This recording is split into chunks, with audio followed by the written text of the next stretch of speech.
Hey everybody, it's the man they call Dave and AJ Strangebrew. We're going to talk about wrestling, and god damn, we need some energy for this. AJ, tell us what we got. Nothing's going to jack you up without the jitters like Dubby. Check out all of their merchandise. They got the coolest shakers. They've got so many different flavors, and it literally will keep you going all night long. It is Dubby. Check them out. When you go to their site, put in fans working, and we're going to give you 10% off on any order that you put in. And then you could be as jacked up as me and the man they call Dave. Dave, speaking of being jacked up, what do you got for us this week? 10%, baby. Check it out. First things first, let's get right out of the gate. Let's talk about...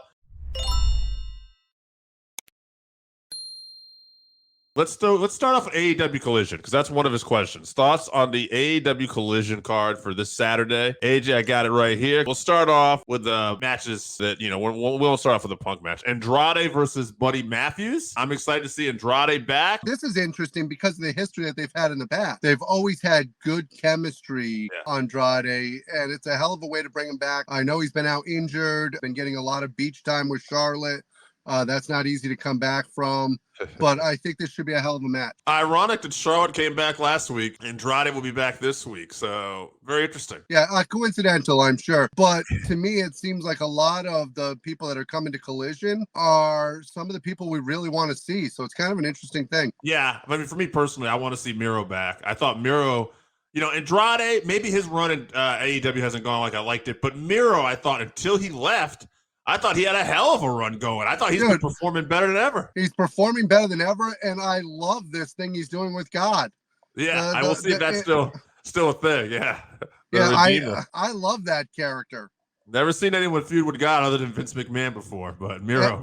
And the fact that he's doing all of this and they haven't brought Lana in, even better. Tony Storm and Ruby Soho versus Willow Nightingale and Sky Blue. Do the baby faces get the win here? I think they have to.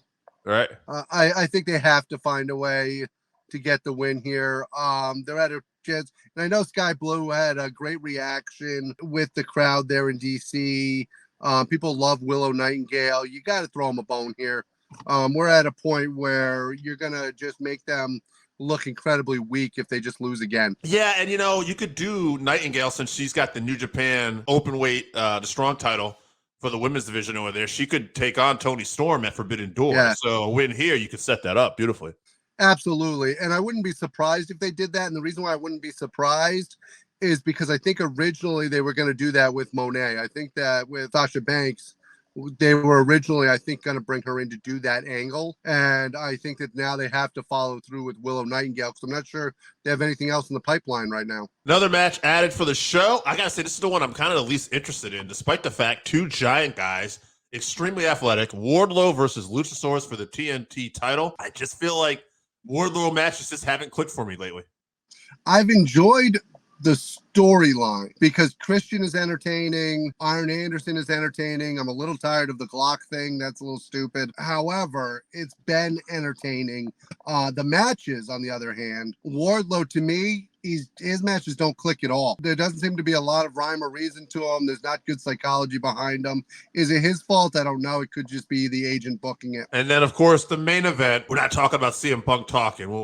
But the main event, CM Punk and FTR versus Samoa Joe, Jay White, and Juice Robinson. It's a great trios match. There's only one way this goes down. Punk, FTR have to get the win. A little chicanery afterwards between Joe and Punk. They have to get the win unless CM Punk turns on FTR. That's an interesting thought. What if he's with Samoa Joe, Switchblade, and Juice? At Bullet Club Gold. It's not what I'm predicting. I do think Punk and FTR will go over.